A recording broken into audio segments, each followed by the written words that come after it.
you're growing something there, bro. Yeah, he's getting a little bit. He's growing, and I'm removing. Yeah, David had one too, and mine was like down to here, dude. It was like I was going metal. I was getting ready to braid it, and then I thought, where is this going to end?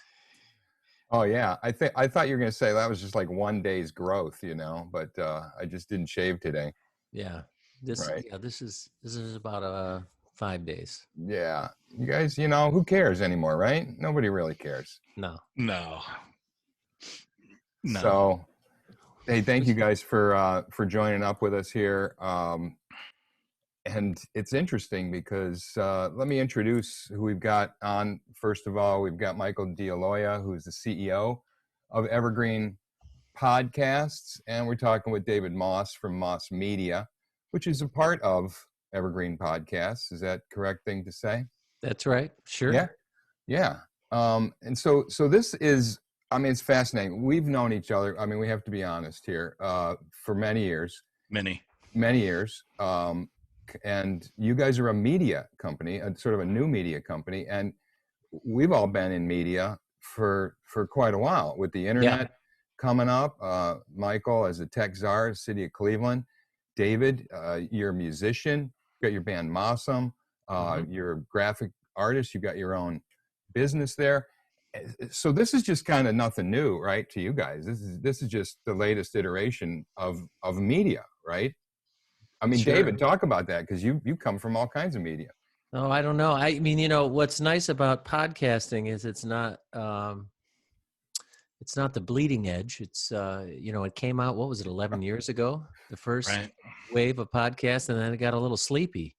But now it's definitely having its renaissance, and we got in early enough that I think we've been able to sort of set a tone and set a course for ourselves. We launched Evergreen a year ago last November, so it's been almost a year and a half now. Yeah. And once we put that channel in place, it really started to take off. Yeah. Michael, you've also been involved in technology and media for years, and you were there at the beginning when this was really Front Porch People. Talk a little bit about the history of the business, because when it started, if I recall, there was maybe 4 or 5 podcasts happening, and I don't know, you guys are up to like in the 30s now. It's crazy. Soon to be in the 40s. We started in January of 2017, and somehow throughout that first year we got 4 shows out, and they were previously radio programs that our founder had. She had produced, another Lakewood native, and so we took those. Literally, when I took the job, I was handed like 2 interns and a 10 terabyte disk of data, and they're like, let's do podcasts. And so we kind of cut these 4 radio shows to a podcast format, and they're still, all 4 of them are still being produced. Novel Conversations out of that bunch has really turned into be a really nice hit for us. Yeah. But the Front Porch as a platform just wasn't working. It was really geared towards the stay-at-home education market, and we just weren't gaining any traction there. So these were super niche podcasts. To kind of give you an idea, I think in all of 2017, we did a shade under 18,000 downloads. To last year, full 12 months, we did 1 million. We're already at 1.4 million for the year. So we've grown from those 4 to 37, and like we've got 5 more coming online in the next 4 weeks. And we kind of hit on a nice blend of our own shows that we produce. There's a core that we produce, 15 or 16. And then we just tapped into this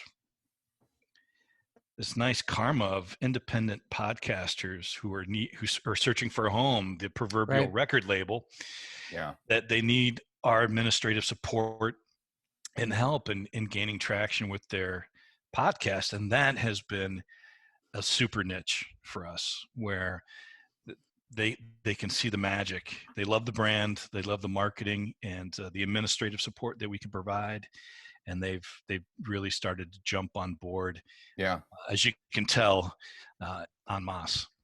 well, it really is sort of like a band who starts up and does their own thing and is recording their own albums and doing their own music, and then they have their friends and they start to say, well, look, we know how to do this. Why don't you all come over and we can help you with that? And pretty soon you got what's called a record label, where you got a bunch of artists and you're providing services for them, marketing services, production services. It's a fabulous model. It's working out well for you guys. The ones that you do produce, you're doing more and more of those as well over the years. Obviously, you hit a huge hiccup here with coronavirus a couple months ago, because you have these beautiful studios in downtown Lakewood. I guess I call it downtown Lakewood. I don't know. It sounds funny, but it's right on Main Street, Lakewood in Detroit. Yeah, totally. Lindy's Corner. Yeah, Lindy's Corner, right. I mean, beautiful studios, though, where, you can't use them. Yeah. The ability to kind of get a couple things going simultaneously and a lot of collaboration. Right. And like I've been telling people, we are in show business, okay? And show business right now is kind of screwed, because show business is a collaborative effort. It requires creative people to be real close together, literally working within feet of each other, setting up microphones, lighting, cameras, all this stuff. All of a sudden, you can't do that. I mean, what was that like? And wasn't it sort of like a switch being flipped all of a sudden to you guys? It was dramatic, because David and I had just gotten back from New York. We were selected as one of the top startup media companies to venture out in New York, where we get to pitch to New York City investors. So we came back, and this was all swirling around, because we were in New York. I went to Podfest in Florida the first week of March. Gerardo, our VP of Channel Development, and I were down there, and it was already starting to hit, and everybody was, bumping elbows and bumping fists, and nobody knew what to do, quite how to operate. And then we came home and we're like, wow. Yeah. So the world is closed. Describe that meeting, because you must have sat down at some point and said, what we're doing here with all these studios is just, we can't do it anymore. We had an emergency meeting that Monday. We did there's a couple things in the background going on. One is the full management team had not seen one another in 2.5 or 3 months at the same time, because we were all traveling and we had all these events. You got COVID going on. We were also negotiating for a new round of funding, which had been committed to, but not legally binding at that point in time. Wow. And so when the governor was starting to have his meetings, we're like, well, we got to come up quickly with a game plan, because it looks as if we're going to have to shut down the studio. David at this point was mostly off site because he has diabetes, and which is obviously not. It's a target person for the COVID, would be bad. And right here. And so he was off site. We decided to get everyone off site. Meanwhile, trying to close, so that Monday, if you remember, David, you and I were on the phone with our HR group, trying to figure out, do we furlough people right now? Do we let people go? Do we keep the staff going? That's right. The money in the account is kind of coming down. That was the second week of March. Drama. Yeah, that's right. And finally, our investors called us on a Wednesday and were like, hey, we're just going to go ahead and do this, because the last thing we want the employees to experience is more trauma than what they're already experiencing. And so we used that as quick motivation to get a lot of new equipment, mics, headsets, upgraded our software, and got everybody offsite as quickly as possible. So you're WFH, like a lot of people have been for years, but now you're actually doing production from home. So everybody's got, I mean, you can see David's big old microphone there, and you got professional equipment, because podcasts are a very intimate sport. I mean, you're hearing somebody's voice in usually earbuds. You've got to have production quality. It's got to be high, right, David? You're intimate. That's certainly our goal. We've always had that goal. We've modeled our quality after NPR and Gimlet and Wondery and the better podcast publishers in the world, you don't want that drop in quality. So we had to hustle and find. Fortunately, we had met with a group called Squadcast. I'd shout out to them. It's a family-owned company out of California, and we met with them at PodFest, and we were working with something called Zencaster, another remote production tool. And it just turns out the reliability and the quality, because of the way it moves uncompressed packets of audio up. With a quality microphone, you can't tell that someone's not in the studio. We're really fortunate. And that was within that first week. And like Michael said, we went through every piece of tech that we had. We actually eliminated and moved over from tech. We did a full audit of our software as a service, and we ended up saving ourselves about $60,000 a year by just streamlining our tech stack. And we still have all the same tools. We've just found places to save, including our big distribution platform. We're doing a lot to kind of run lean. Right. Already a startup, so we already know what that's like.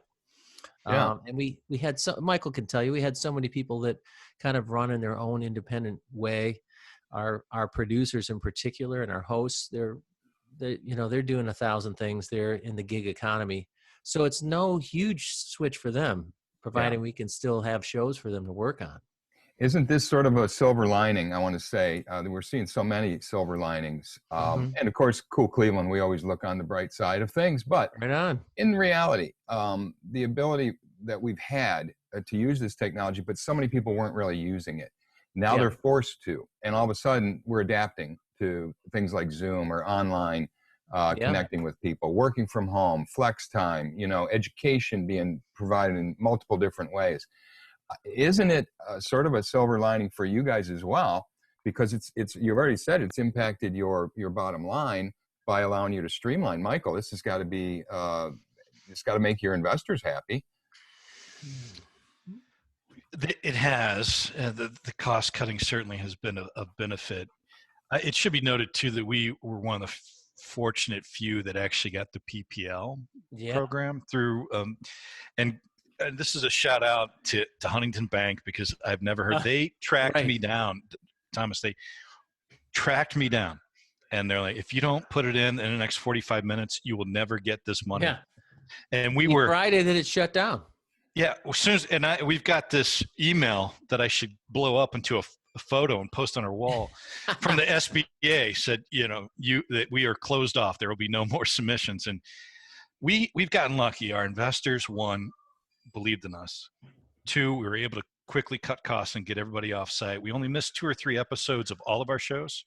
So imagine 37 shows and the production capabilities of those 37, missing maybe 2 or 3 episodes, and then getting the PPL, where it really has, because of market forces, pressured us to focus on different ways of working and making it work, not being able to get into that beautiful studio that you mentioned and that I miss. Yeah. I'm not even allowed in that studio. We have come up with rules on how to get in to the office and to the studio. And like David and I can't go in there. Only like certain production people can go in. It's got to be scrubbed down. It really has made us rethink the entire business in a very short period of time. Yeah. Yeah, and I'm sure that it's also opening up some new opportunities as well, because people can be more flexible. There's more ways to connect with people. Maybe you broaden your sphere now, as before it was maybe more local, and you can do more now. David, talk about the experience you had of bringing your company, Moss Media, into the umbrella here with Evergreen as their sort of in-house media design agency, really. So you're doing a lot of the work for all the other podcasts, the design work and that type of thing. But you also brought your own clients in, and you've been able to keep sort of a foot in both worlds, I imagine. I think so. I mean, but the best thing was that we had such deep brand chops that we were able to rework both, pretty much every channel we had that we took on. And then just serve as myself serve as the brand strategist for every title. So even when a partner comes over to our network, we're able to offer them a whole brand audit and talk about their message and their, you know, their voice, and then just how they're presenting their podcast to the space. And, you know, they've gotten more and more, you know, you have to engender a sense of safety in that, because you know, this is like, here, let me take your baby. I was describing it to Michael the other day, like, you know, just let me take that baby off you for a minute. And then you walk out the door, you know, where the baby's going. So we've learned to be careful and find out where the sacred cow is, and try not to offend anybody, because there is a way to present, like you say. In the entertainment business, we can only present at a high level if we want to play with the big boys, which is so.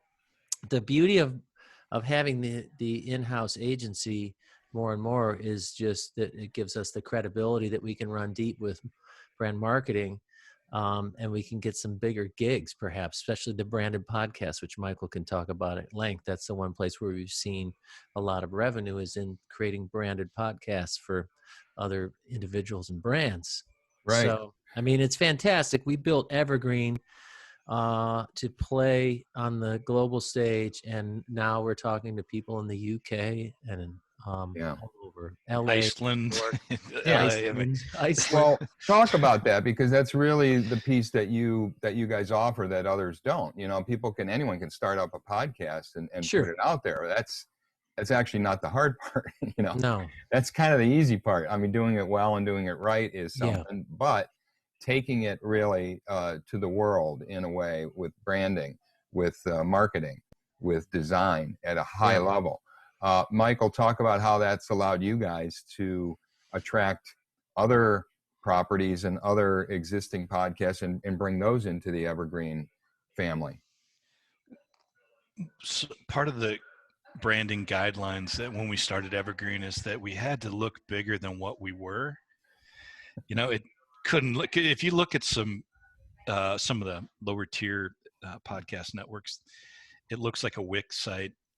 You know, and there's nothing wrong with those sites. They're fine for a purpose, but we wanted to go in a much larger direction with Evergreen. And David has done just a superb job of creating a brand that is bigger than what it looks like. And so we get these phone calls from podcast groups in the UK and potentially launching a podcast network in Iceland, and they think we're just this massive global brand, and I want them to think that, you know.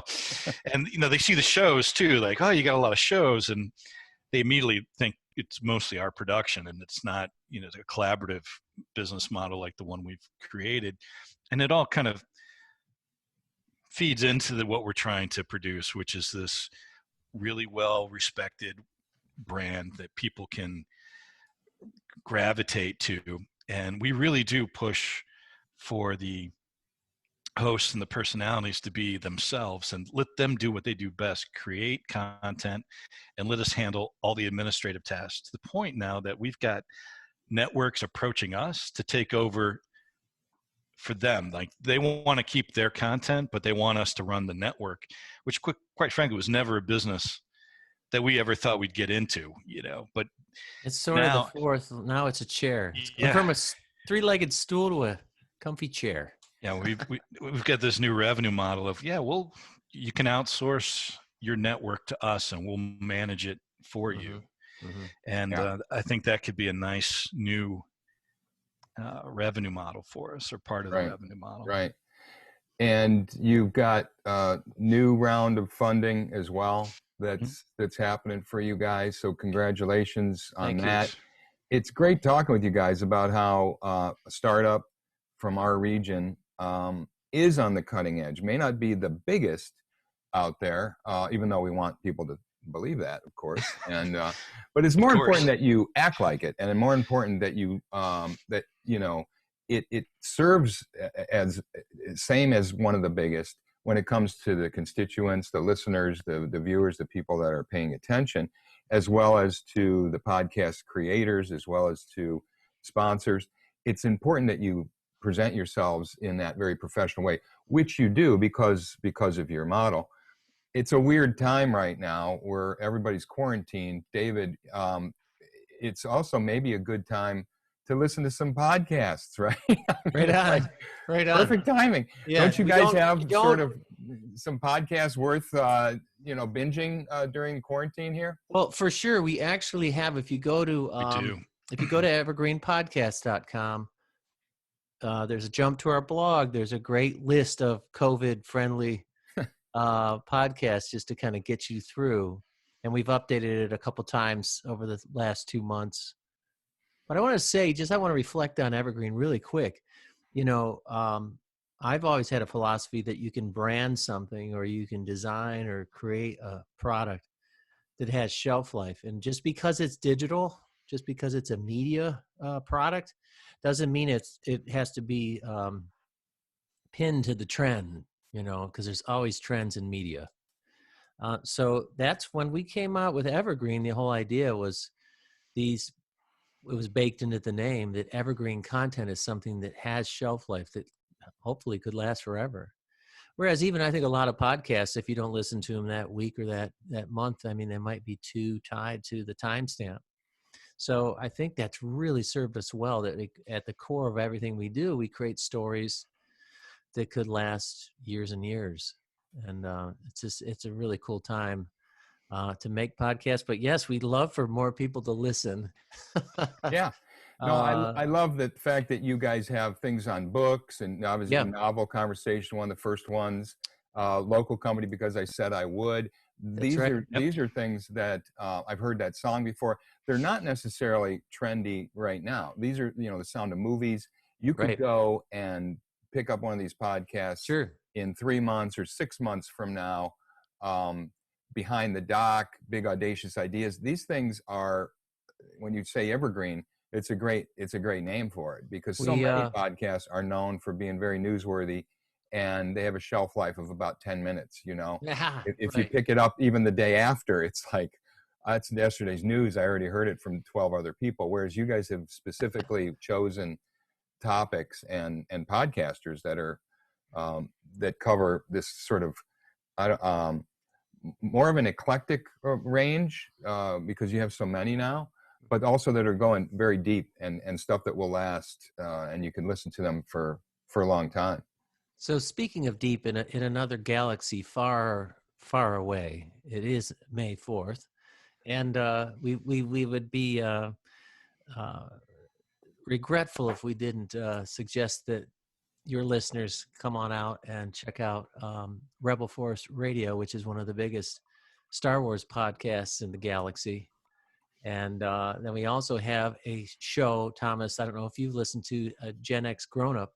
They have an episode on all things Star Wars. So this is kind of a fun day for Star Wars, May 4th. Yeah, I know. So it is timely, as well as being evergreen as well. Right, at the same time, Yeah, exactly. That's possible. Listen, thank you guys. I know it's kind of strange. We're used to just hanging out, the three of us. I know. I miss our lunches, weird, Thomas. Man, I'm getting weird. Yeah, it's like just the Matrix or something. It won't last forever.